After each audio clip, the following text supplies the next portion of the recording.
e conhecereis a verdade. E a verdade vos libertará.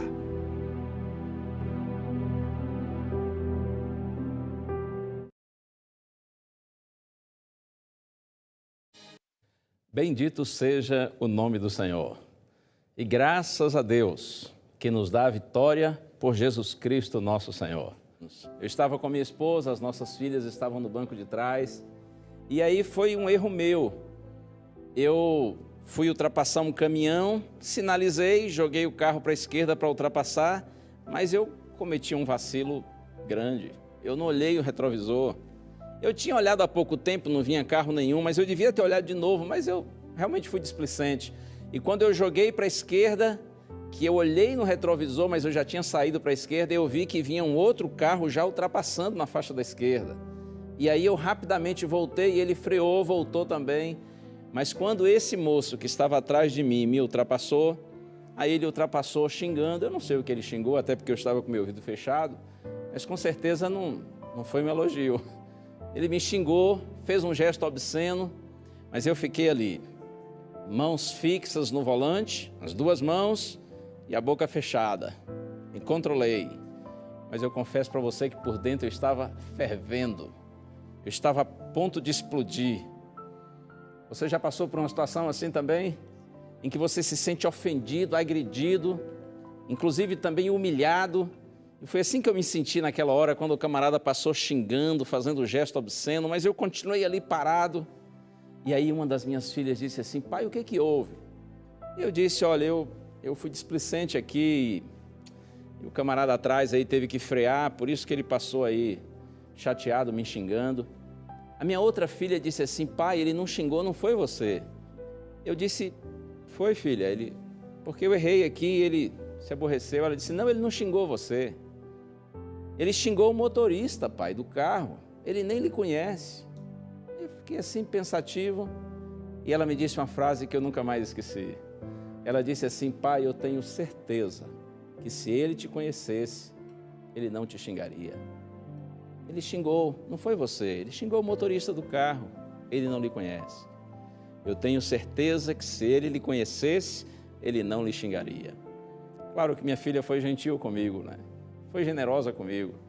E eu gostei muito de ouvir isso. O estresse passou e eu relaxei. Lembre-se disso. Quando alguém se aborrece com você aí no trânsito, ele xinga, faz algum gesto indevido, a pessoa nem lhe conhece. Ela não está necessariamente ofendendo você porque ela não lhe conhece. Provavelmente, se ela lhe conhecesse, ela não lhe xingaria. Romanos 12, 17, Paulo diz assim: não torneis a ninguém mal por mal, esforçai-vos por fazer o bem perante todos os homens. Não torneis a ninguém mal por mal. Os que respondem o mal com o mal são aqueles que não conhecem a Deus e que não estão imersos no amor de Deus e transformados por esse bendito amor. Você e eu não podemos, diz Paulo, pagar o mal com o mal. Pelo contrário, a gente paga sempre com o bem. Uma vez ouvi uma história de um vizinho que ficou por alguma razão chateado com o outro, e esse outro era um crente, era um cristão, mas esse vizinho aí chateado resolveu, para provocar o cristão, ele pegou uma cesta assim e colocou lixo dentro.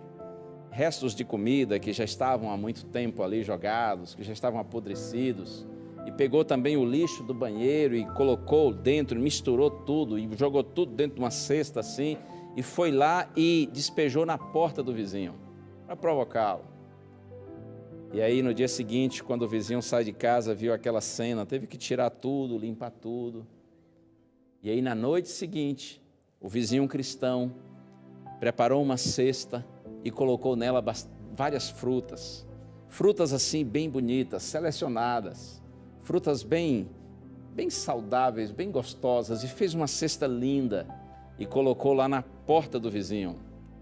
Só que dentro da cesta ele colocou um cartãozinho, e no cartãozinho estava escrito assim: cada um dá o que tem. Olha aí. Por que o cristão paga o mal com o bem? Porque cada um dá o que tem. Nós somos desafiados pela palavra de Deus a nunca revidarmos a nunca levarmos o mal para alguém que de alguma forma nos fez o mal. Eu gosto do texto de Paulo que está em Efésios 6, verso 12.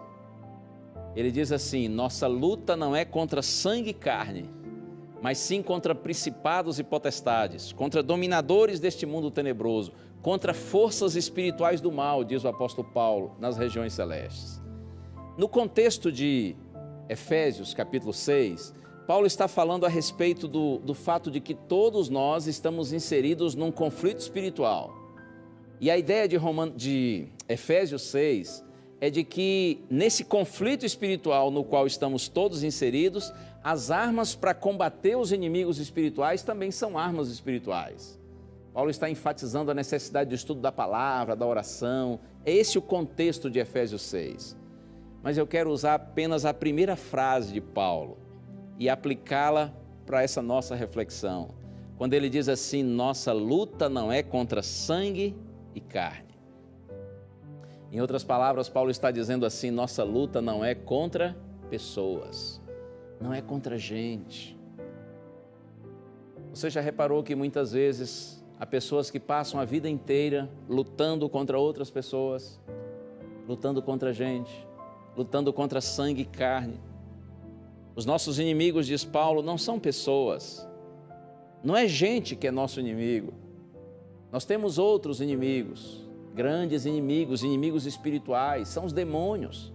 É contra eles que nós temos que lutar, e para isso nós, os homens, devemos nos unir uns aos outros e nos apegarmos a Deus para que vençamos esses inimigos espirituais. Você e eu não fomos chamados para lutarmos contra pessoas, muito pelo contrário, nós somos chamados para abençoarmos as pessoas. Nós somos chamados para não levarmos guerra e sim paz ao coração das pessoas.